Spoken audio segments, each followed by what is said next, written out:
to another bizarre story inspired by a man's wish to take his grandfather back in time with the help of virtual reality. Oceanic Studios is a software company providing aged care patients with an escape from everyday life. Here's co-founder Beau Barnett.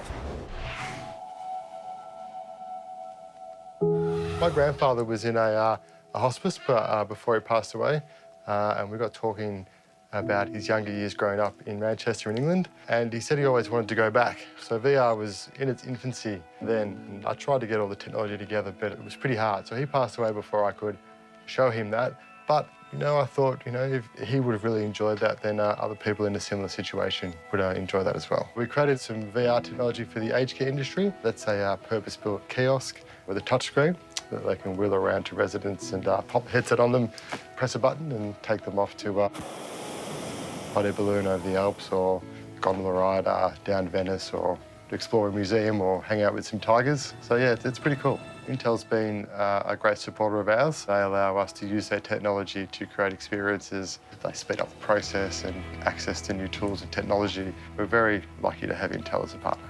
They find that some of the residents who aren't engaging as well as they used to with their family members, they put them in the VR simulation, and they might take a Google Earth trip to their town in Italy that they grew up in.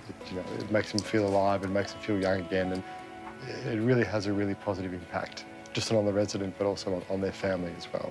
We find that if you do really good work, then people take notice.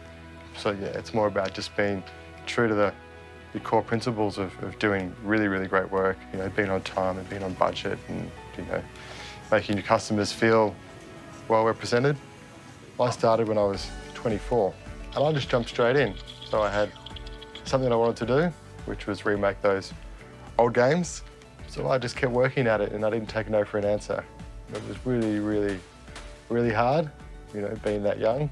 I think times have changed. I think people expect you to be that young these days. So I wouldn't take age as a hindrance. Just make sure your idea is sound, and you do need to make money out of it. At the end of the day, you need to be able to pay your bills and put food on the table. But you also need to do something that you love as well.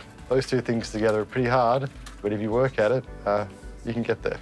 Being a business owner, you wear more than one hat. So yeah, you do work quite a lot, but that's part of the fun and part of the challenge. Virtuality is a funny technology. You can tell people how awesome it is and how great it is, but until they actually put the headset on and experience it for themselves, and they have that moment of clarity, it's really, really hard to get people to understand what it's like. People think of VR like a hoverboard.